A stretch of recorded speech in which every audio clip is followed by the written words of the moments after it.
The best revenge is success and good work. Yeah. You don't have to say anything to the haters. Yeah. You don't have to acknowledge them at all. You just wake up every morning and be the best you can be. And that tends to shut them up. I think one thing that not nearly enough people are talking about is that America quite literally cannot host the World Cup now. The airports are broken and we are antagonistic towards every person from a foreign country. It's the straw that broke the camel's back. Gas prices. Not the fact that he took away affordable health care for millions of people while giving tax cuts to billionaires. Not the fact that he's sending troops, National Guard, into cities that don't need them and spending your tax dollars to do that. Not the fact that ICE agents are masked terrorists to our communities. And they out here arresting citizens, and not only that, but they in front of court buildings or immigration offices that people that's trying to go the right way and go the right route are still getting pushed out this country and put in concentration camps. And some of these little teenage girls are pregnant by grown-ass men. Not that. Not that at all. Not the fact that he mocks the disabled or the dead. Not the fact that he's sending us to war with multiple different countries and ruining our relationships with all of our allies. Not the fact that he talked about bringing the American economy back, but when Hyundai tried to come here and build a facility, ICE agents went down there and shut the whole shit down. What about that? Long waits in line at the airport is definitely what does it. That's what's going to break the camel's back. Like, we didn't just see a plane crash right out front of my window in D.C. last year because we didn't have enough air traffic controllers. And y'all still supported them, but gas prices is what did it. Long lines at the airport is what did it. Caroline Levitt's that goofy bitch running around here talking shit about immigrants, then got the nerve to have enchiladas at a motherfucking Mexican restaurant. I hope they pissed in your shit. If I was Mexican after that bitch said this shit about Mexicans, bitch, you could take this enchilada, you can shove it up your ass. Are you fucking kidding me? Donald Trump too. He can't stand foreigners. Fucking every foreign bitch that's been Ivanka, Bonka, Sri Lanka, Wawanka, none of them bitches is named Brenda, Barbara, nothing. They doing what the fuck they want. JD Vance sitting there look like Count Dracula now with all his fucking makeup on, and he fucking an Indian bitch. So what the fuck is happening here? By your own standards, it don't work. By your own standards of hating immigrants, that you let be in office who fucking immigrants don't work. How do that work? How do it work when he take your health care and shit away from you? How do that work? All the poor white people out there, look at yourself. You ain't got no fucking teeth in your mouth. Your main ingredients is mayonnaise, and these just told you to take $3 and get a juicy fruit and a damn liver sandwich. They fucking hate you too. So busy hating, you didn't realize they hate you too.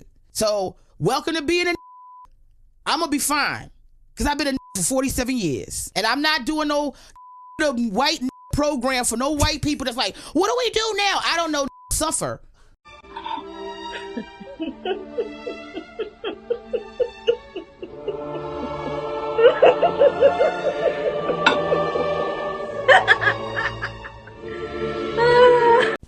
Breaking news. Kash Patel's emails have been hacked by Iran. They have published his entire Gmail inbox, including mails on his home in India, private life, personal data, business dealings, and travel history. Look at Kash in Cuba. Seems he loves cigars. Kash on the job.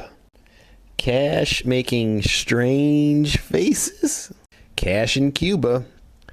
He has no beard. Interesting. Oh, what's this? He has an Indian bank account and home in Baroda, India. And this is the man running the Federal Bureau of Investigations. I still just got one question for you. How is this America first? So now that the U.S. has come out and said that we're insolvent, which is bankrupt for all of you who don't know, I want to stress that I think this is warning bells that they're putting out, because they said this under the radar, just put out a little statement, didn't make any press conference or anything, and this is a big deal.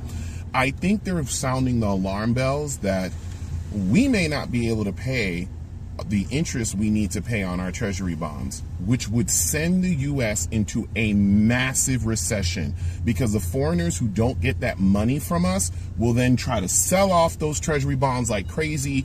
The U.S. dollar will no longer be the currency for world trade because it won't have any value. It will no longer be a reliable source. I think they are sending the warning alarms that we might default on our loans. And they're kind of telling the investors under the radar, you might want to move your money. And I think they're saying it quietly without really saying it, that we probably are going to go into a recession worse than what we're getting right now. Like, there was fear of stagflation. If we default on our debt plus stagflation, I don't know where prices are going to end up for the average citizen. So just letting y'all know this, it is important to actually start keeping track of money and just knowing what's going on, even if you're not an investor, because even though we can't control it, it's good to at least know it's happening without it just suddenly happening to you. Like, keep in mind, people went to the gas pump one day and were like, why is it $1 more? Because they're not paying attention to any of the news. So if you don't know about stagflation and you don't know about what treasury bonds mean and how much we're paying in interest and what happens if we stop paying that interest, you might want to take a second to look it up, because it is a bigger conversation than I think most of us understand it really is.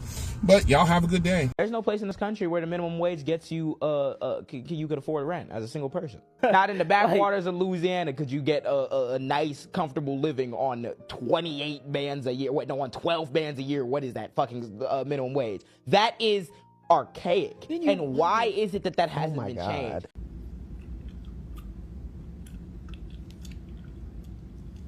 Like, on any scale here, where does Jesus get motivated to come back?